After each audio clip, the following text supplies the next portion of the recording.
Hello children, how are you all? I'm sure you all are fine and safe at your home. So children, let's begin with our next chapter, which is John Keats, a biographical account. Learning objectives: to know about English poet John Keats, to understand how to transcend intellectual and social contrast. Warm up: read the instruction given below and write a bio sketch of someone you are inspired by in your own words. It is painting a picture of someone's life. Include information about the person's name, place of residence, education, occupation, life and activities, and other important details. It is always written by someone else and not the person on whom it is written. It is always written in third person. Presents facts about the person's life, including what the person did and how he/she influenced the world. Should describe the person's personality and provide an explanation for why he or she acted in certain ways. Most bio sketches not only present the facts but also tell what those facts mean. बच्चों यहाँ पे आपको एक activity दी गई है, ठीक है। आपको इन इंस्ट्रक्शन को रीड करना है और आपको एक बायो स्केच बनाना है किसी एक ऐसे पर्सन का जिससे आप काफ़ी इंस्पायर हुए हो, ठीक है। ये आप अपने वर्ड्स में लिखोगे, ये आपकी एक्टिविटी है, ये आप करोगे। A biography is a detailed description of a person's life. It involves more than just the basic facts like education, work, relationship and death, but also portrays a subject's experience of these life events. A biography represents a subject's life story highlighting various aspects of his or her life, including intimate details of experience and may include an analysis of the subject's personality. Biographical works are usually non-fiction, but fiction can also be used to portray a person's life. बच्चों biography क्या होती है? Biography एक detailed description होता है किसी दूसरे person की लाइफ का, ठीक है। इसमें आपकी जो चाइल्डहुड मेमोरीज हैं उनको आप इंक्लूड कर सकते हो, एजुकेशन के बारे में बता सकते हो, वर्क, रिलेशनशिप और डेथ कैसे हुई ये भी बता सकते हो, ठीक है। उनके एक्सपीरियंस के बारे में आप बता सकते हो। बायोग्राफी जो होती है वो रिप्रेजेंट करती है किसी सब्जेक्ट की लाइफ, मतलब जो भी आपका सो कॉल्ड पर्सन है जिसके बारे में आप लिख रहे हो बायोग्राफी, उनकी आपके लाइफ स्टोरी जो है वो आपको हाईलाइट करनी होती है कि लाइफ के किस किस एस्पेक्ट में उन्होंने कैसे डील की, कैसे लोगों को इंस्पायर किया, ये सब भी आप बायोग्राफी में लिख सकते हैं। John Keats was an English romantic poet. He was one of the main figures of the second generation of romantic poets, along with Lord Byron and Percy Bysshe Shelley. Let's read the biography of the great poet. अब बच्चों यहाँ पे जो biography है वो किसके बारे में है? जॉन कीट के बारे में, जो कि एक इंग्लिश रोमांटिक पोएट हुआ करते थे, ठीक है। ये मेन फिगर माने जाते थे second generation of romantic poets के, ठीक है। अब हम इनके बारे में पढ़ लेते हैं। Early years: a revered English poet whose short life spanned just 25 years, John Keats was born on October 31st, 1795 in London, England. He was the eldest of Thomas and Frances Keats, 4 children. Keats lost his parents at an early age. He was 8 years old when his father, a livery stable keeper, was killed after being trampled by a horse. बच्चों ये कहानी है किसके बारे में? John कीट के बारे में, ठीक है। मतलब उनकी लाइफ के बारे में बताया गया है। उनकी लाइफ स्पैन जो था वो काफ़ी छोटा था, मतलब 25 साल की उम्र में उनकी क्या हो गई थी? डेथ हो गई थी। वो बॉर्न हुए थे कहाँ पे? लंदन में, ठीक है। और वो एल्डेस्ट थे, मतलब अपने भाई बहनों में सबसे बड़े थे। 4 चिल्ड्रन हुआ करते थे, ठीक है। और इन्होंने बहुत छोटी एज में ही अपने पेरेंट्स को खो दिया था। जब ये 8 साल के थे तो इनके पापा जो थे वो क्या काम करते थे? वो जो घोड़ों का हस्तबल होता है उसमें वो काम किया करते थे, और एक दिन घोड़ों के पैर के नीचे आकर उनकी क्या हो गई थी? मृत्यु हो गई थी। इन अ मोर mundane sense, Keats' father's death greatly disrupted the family's financial security. His mother, Frances, seemed to have launched a series of missteps and mistakes after her husband's death. She quickly remarried and just as quickly lost a good portion of the family's wealth. After her second marriage fell apart, Frances left the family, leaving her children in the care of her mother. अब उनके father के मरने के बाद वो financially काफ़ी week हो गए थे और उनकी माँ ने एक गलती की थी, उन्होंने बहुत जल्दी दूसरी शादी कर ली थी और दूसरी शादी जब उन्होंने कर ली थी तो वो अपने हस्बैंड के साथ कहाँ हो गई थी, दूसरी जगह शिफ्ट हो गई थी और उन्होंने अपने बच्चों को अपनी मदर के पास, मतलब बच्चों की नानी के पास छोड़ दिया था कि वो उनकी क्या करे, टेक केयर करे. She eventually returned to her children's life, but her life was in tatters. In early 1810, she died of tuberculosis. अब बहुत टाइम के बाद वो अपने बच्चों के पास वापस आई, लेकिन वो बहुत टैटर हो चुकी थी, बहुत ज़्यादा वो बिखर गई थी, टूट गई थी. उनको क्या हो गया था, उनको ट्यूबरक्लोसिस हो गया था, ठीक है, जिसकी वजह से उनकी मृत्यु हो गई थी. During this period, Keats found solace and comfort in art and literature. At Enfield Academy, where he started shortly before his father's passing, Keats proved to be a voracious reader. He also became close to the school's headmaster, John Clark, who served as a sort of a father figure to the orphaned student and encouraged Keats' interest in literature. अब बच्चों जब वो धीरे धीरे बड़े हो रहे थे, कौन किएट, तो उनका जो इंटरेस्ट था वो आर्ट एंड लिटरेचर की तरफ बढ़ गया था, ठीक है. एक एकेडमी उन्होंने ज्वाइन कर ली थी एनफील्ड और वहाँ पे वो स्टोरीज वगैरह लिखा करते थे और वहाँ पे जो उनके हेडमास्टर थे जॉन क्लार्क, वो उनकी क्या किया करते थे, हेल्प किया करते थे लिटरेचर में. There is some debate as to whose decision it was to pull Keats out of Enfield, but in the fall of 1810, Keats left the school for studies to become a surgeon. He eventually studied medicine at a London hospital and became a licensed apothecary in 1816. अब धीरे धीरे उनका जो interest था वो literature से हटता जा रहा था, ठीक है, और उन्होंने अपनी स्टडीज़ छोड़ दी थी और 1810 के एंड आते आते उन्होंने स्टडीज़ छोड़कर क्या बनने वाले थे, वो सर्जन बनने वाले थे और उन्होंने सर्जन बनने के लिए स्टडीज़ स्टार्ट भी कर दी थी और इवेंचुअली लंदन में वो एक हॉस्पिटल में काम भी करने लग गए थे, ठीक है, स्टडी करने लगे थे, साथ साथ वो काम भी करने लगे थे और वो एक लाइसेंस्ड डॉक्टर भी बन गए थे. Early poetry. But Keats' career in medicine never truly took off. Even as he studied medicine, Keats' devotion to literature and the art never ceased. Through his friend Cowden Clarke, whose father was the headmaster at Enfield, Keats met publisher Leigh Hunt of the Examiner. Hunt's radicalism and biting pen had landed him in prison in 1813 for libeling Prince Regent. Hunt, though, had an eye for talent and was an early supporter of Keats' poetry and became his first publisher. Through Hunt, Keats was introduced to a world of politics that was new to him and had greatly influenced what he put on the page. In honor of Hunt, Keats wrote the sonnet written on the day that Mr. Leigh Hunt left prison. तो बच्चों जैसे कि बताया गया है कि कीएट ने अपना जो करियर था वो एज ए सर्जन स्टार्ट किया था, लेकिन मेडिसिन के करियर में ट्राई करते करते उनका जो इंटरेस्ट था लिटरेचर में वो उनका पीछा करता करता वहीं पहुंच गया. मतलब उस चीज़ ने उनका पीछा कभी छोड़ा ही नहीं, वो जो डिवोशन था वो उनको वहाँ भी फॉलो करता गया. तो उनका एक फ्रेंड था जिसका नाम था काउडन क्लार्क, ठीक है, उसके जो फादर थे वो एनफील्ड जो उनका स्कूल था वहाँ पे हेडमास्टर हुआ करते थे, ठीक है. उन्होंने कीएट को एक पब्लिशर से मिलाया जिसका नाम था हंट.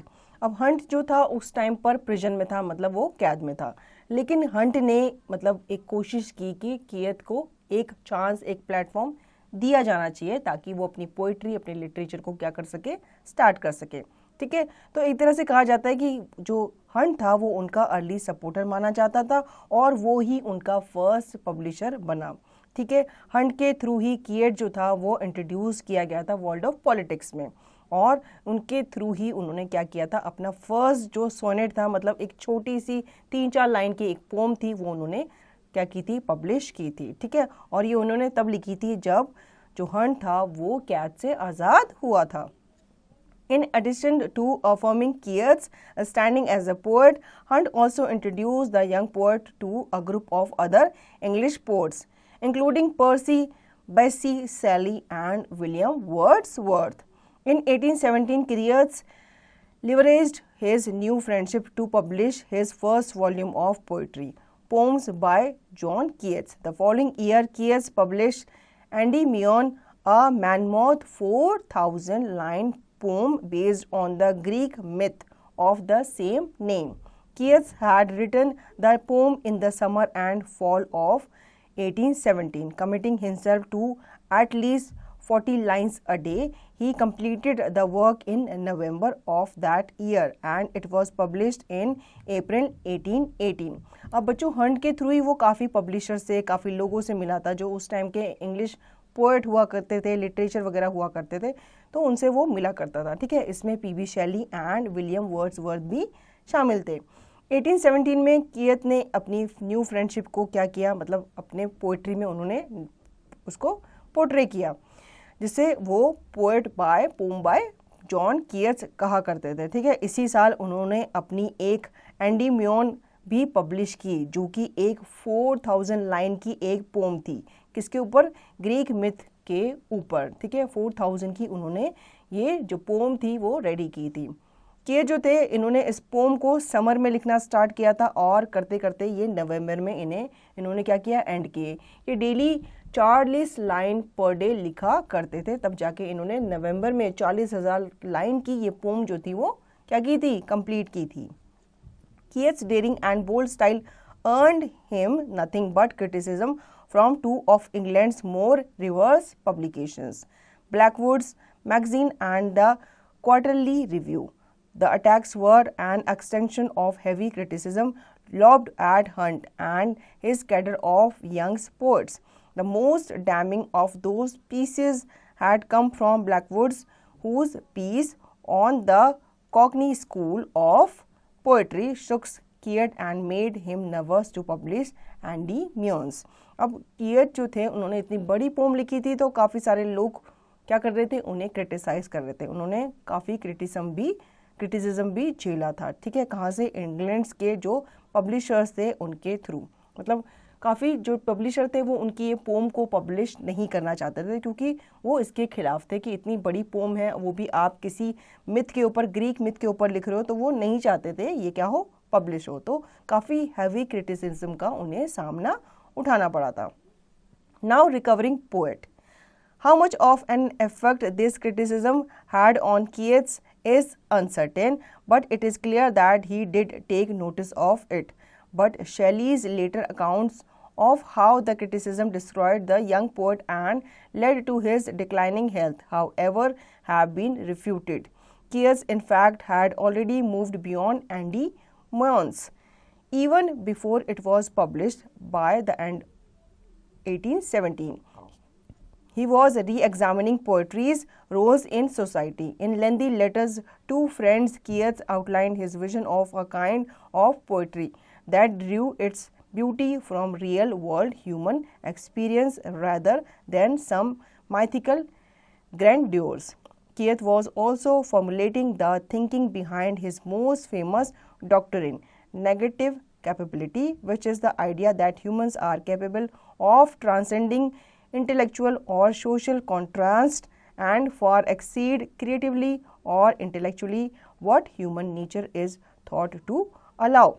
अब बच्चों रिकवरिंग पोएट के रूप में उनकी कैसे पहचान हुई, उन्होंने जो एंडीम्योन लिखी थी उसके बाद उन्हें काफ़ी क्रिटिसिज्म मिला था। ठीक है, और वो क्रिटिसिज्म इतना हैवी पड़ा था उनके ऊपर कि उन्होंने कुछ टाइम तक लिखना क्या कर दिया था, बंद कर दिया था। ठीक है, बट शैली जो थे उनके सपोर्ट में आया और उन्होंने कहा कि भाई तुम लिखना अपना बंद मत करो, क्योंकि लोग तो तुम्हें क्या करते रहेंगे, क्रिटिसाइज करते रहेंगे, तुम्हें उनको इग्नोर करना चाहिए और तुम्हें लिखते रहना चाहिए। ठीक है, अब एंडीम्योन के बाद जब वो हालांकि पब्लिश हो गया था, ठीक है, इतने क्रिटिसिज्म के बाद भी उसे पब्लिश किया गया। कब? 1817 के एंड में। ठीक है, उन्होंने फिर क्या किया, अपनी पोइट्री को री एग्जामिन किया। वो चाहते थे कि वो अब शॉर्ट पोइट्रीज लिखें या फिर वो अपनी पोम को और एनहांस करें। ठीक है, और वो चाहते थे कि सोसाइटी के रोल के बारे में वो डिस्क्राइब भी करें अपनी पोम्स में केयट्स जो थे वो फॉर्मुलेट किया करते थे thinking behind most famous doctrine, ठीक है, लेकिन उनको हमेशा क्या निराशा ही हाथ लगती थी. In effect, Keats was responding to his critics and conventional thinking in general, which sought to squeeze the human experience into a closed system with tidy labels and rational relationships. Keats saw a world more chaotic, more creative than what other he felt would permit. ठीक है, create जो थे वो अब critics का सामना करने लगे थे, उन्हें वो रिस्पॉन्ड करने लगे थे क्योंकि वो आखिर कब तक उनसे भागते, तो उन्होंने एक तरह से उनका सामना किया और उन्हें रिस्पॉन्ड किया और वो अपने एक्सपीरियंस के ऊपर आगे बढ़ते चले. The mature poet. In the summer of 1818, Keats took a walking tour in southern England and Scotland. He returned home after that year to care for his brother Tom, who had fallen deeply ill with tuberculosis. Keats, who around this time fell in love with a woman named Fancy Browne, continued to write. He would proven prolific for much of the past year. His work included his first Shakespearean sonnet, When I Have Fears That I May Cease to Be, which was published in January 1818. 2 months later, Keats published Isabella, a poem that tells the story of a woman who falls in love with a man beneath her social standing. Instead of the man her family has chosen her to marry. The work was based on a story from Italian poet Giovanni Boccaccio, and it's one Keats himself would grow to dislike. तो बच्चों 1818 की जो गर्मियाँ थी कीएट को अपने घर वापस ले आई, ठीक है. उनको एक न्यूज़ मिली थी उनके ब्रदर टॉम के बारे में कि वो ट्यूबरक्लोसिस से काफ़ी बीमार है, ग्रस्त है और उस वजह से वो काफ़ी बीमार है. कीएट को उसी दौरान एक लड़की से प्यार हो गया था जिसका नाम था फैनी ब्राउने, ठीक है, और उन्होंने अपनी जो राइटिंग है वो करनी शुरू कर दी थी, उन्होंने कंटिन्यू किया था लिखना, ठीक है, और वो एक प्रोफोलिक पोएट के रूप में सामने आए थे. उन्होंने शेक्सपियर से काफ़ी इंस्पायर होके अपनी पोम्स लिखना शुरू कर दिया था. 2 मंथ के बाद उन्होंने अपनी एक इसाबेला नाम की पोम पब्लिश की थी जिसमें उन्होंने एक वुमेन की स्टोरी के बारे में बताया था जो कि सोशल स्टैंडिंग मतलब अपने घर से अपने परिवार वालों के खिलाफ जाकर वो एक कॉमन मैन से शादी करती है. तो ये सब बातें उन्होंने उस पोम में दर्शाई थी. His work also included The Beautiful To Autumn, a sensuous work published in 1820 that describes ripening fruit, a sleeping worker, and a maturing son. The poem and other demonstrated a style Keats himself had crafted all his own, one that was filled with more sensualities than any contemporary romantic poetry. Keats' writing also revolved around a poem he called Hyperion, an ambitious romantic piece inspired by Greek myth that told the story of the Titans' despondency after their losses to the Olympians. ठीक है, इसके बाद उन्होंने एक और pome लिखी थी जिसका नाम था टू ऑटम. ये पब्लिश की गई थी 1820 में जिसमें उन्होंने डिस्क्राइब किया था राइपनिंग फ्रूट के बारे में और स्लीपी वर्कर्स के बारे में और साथ ही साथ मैच्योरिंग सन के बारे में. ठीक है, ये जो पोम थी और दूसरी जो उनकी पोम थी वो डेमोन्स्ट्रेट करती थी कि कैसे कीएट ने अपने आप को क्राफ्ट किया है, ठीक है, और अपने आप को उन्होंने एक वेल नोन पोएट के रूप में सामने वो लेके आए हैं. ठीक है, उसमें उन्होंने सेंसुअलिटीज़ भी दिखाई हैं और रोमांस भी दिखाया है. उसके बाद उन्होंने हाइपीरियन नाम की एक और पोम जो थी वो इस्टेब्लिश की थी. उसमें उन्होंने एक एम्बिशियस रोमांटिक पीस को क्या किया है, उजागर किया है, उसे उस पोम के माध्यम से उनकी लाइन के माध्यम से उन्होंने दर्शाया है. But the death of Keats' brother halted his writing. He finally returned to the work in late 1819, rewriting his unfinished poem with a new title, The Fall of Hyperion, which would go unpublished until more than 3 decades after Keats' death. This, of course, speaks to the small audience for Keats' poetry during his lifetime. In all, the poet published 3 volumes of poetry during his life but managed to sell just a combined 200 copies of his work by the time of his death in 1821. His third and final volume of poetry, Lamia Isabella, The Eve of St.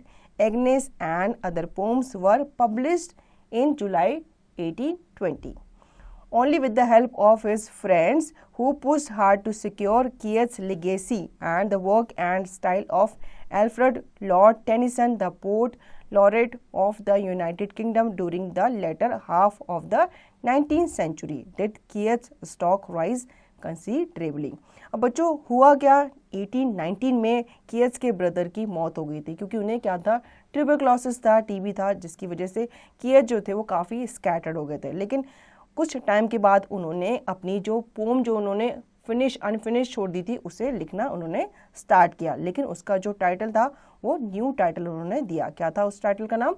The fall of हाइपीरियंस, ठीक है, जो कि unpublish रही, मतलब काफ़ी decade तक, काफ़ी सालों तक वो भी अनपब्लिश रही आफ्टर कियट्स डेथ। अब ये जो था ये एक दौर था जिसमें आपकी स्मॉल ऑडियंस जो थी वो कियट्स की पोइट्री को पसंद किया करती थी, ठीक है, और जितने भी पोइट्स थे वो अपनी पोम्स को काफ़ी वर्जन्स में निकाला करते थे। तो इस तरह से कियट ने भी काम किया था, उन्होंने भी अपनी पोइट्री के काफ़ी सारे वर्जन्स निकाले जो कि मैनेज करते हैं एक तरह से उनके पोम को आपस में क्या करना, लिंक करना। उन्होंने कंबाइन की थी 200 copies of his work by the time of his death in 1821, मतलब अपनी डेथ से पहले वो ऑलरेडी काफ़ी बुक्स को, काफ़ी पोम को क्या कर चुके थे, पब्लिश कर चुके थे, और उन्होंने काफ़ी कॉपीज़ भी बना ली थी, क्योंकि उन्हें ऐसा लग रहा था कि अगर मैं नहीं रहूँगा तो मेरे बाद ये जो कॉपीज़ हैं ये पब्लिश हो जानी चाहिए, ठीक है। अब उन्होंने अपनी एक फ्रेंड की हेल्प ली जिन्होंने उन्हें क्या किया, एक तरह से सपोर्ट किया, एक तरह से उन्हें पुश किया ताकि कियट्स की जो लेगेसी है वो सिक्योर रहे, ठीक है, और उनका जो वर्क है वो उनके जाने के बाद भी लोगों के दिलो दिमाग में रहे, वो उनके जाने के बाद भी उनकी जो पोम्स वगैरह हैं वो पढ़ते रहें। Final years in 1890, Keats contracted tuberculosis. His health deteriorated quickly. Some after his last volume of poetry was published, he ventured off to Italy with his close friend, the painter Joseph Severin, on the advice of his doctor, who had told him he needed to be in a warmer climate for the winter. The trip marked the end of his romance with Fanny Browning. His health issues and his own dreams of becoming a successful writer had stifled their chance of ever getting married. Keats arrived in Rome in November of that year and for a brief time started to feel better. But within a month, he was back in bed, suffering from high temperature. The last few months of his life proved partially painful for the poet. अब बच्चों उनके last years के बारे में बताया जाता है कि 1819 में कियट्स जो था वो उन्हें क्या डायग्नोस हुआ था, ट्यूबरक्लोसिस डायग्नोस हुआ था, ठीक है। उनकी हेल्थ जो थी वो क्या होती जा रही थी, डिटोराइट होती जा रही थी, बहुत ही वो कमज़ोर होते जा रहे थे, ठीक है। लेकिन फिर भी उन्होंने कुछ वॉल्यूम ऑफ अपनी पोइट्री का क्या किया था, पब्लिश किया था अपने क्लोज फ्रेंड के थ्रू, क्योंकि उन्हें अब पता चल चुका था कि मैं बीमार हूँ और हो सकता है मैं मर जाऊँ, तो उन्होंने एक फ्रेंड की हेल्प ली थी और उन्होंने उनसे कहा था कि अगर मैं ना रहूं या मैं मर जाऊं तो तुम क्या करना, इन पोम्स को पब्लिश कर देना, ठीक है। उन्होंने इस तरह से अपने जो रोमांस था फैनी ब्राउनी के साथ उसे भी एंड कर दिया, क्योंकि उन्हें दिख रहा था कि भाई मैं जिंदा नहीं रहूँगा तो मेरी जो फियांसी है वो कम से कम मूव ऑन कर जाए, अपनी लाइफ में आगे बढ़े, क्योंकि मेरे साथ अब उसका कोई फ्यूचर नहीं रहा। तो उन्होंने उसके साथ ब्रेकअप कर लिया, यूँ कह लो, या अपने रोमांस को, अपने रिलेशन को एंड कर दिया।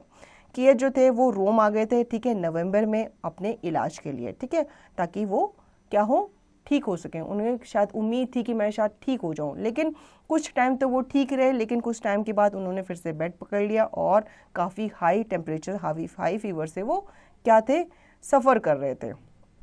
His doctor in Rome placed Keats on a strict diet that consisted of a single anchovy and a piece of a bread per day in order to limit the flow of blood to the stomach.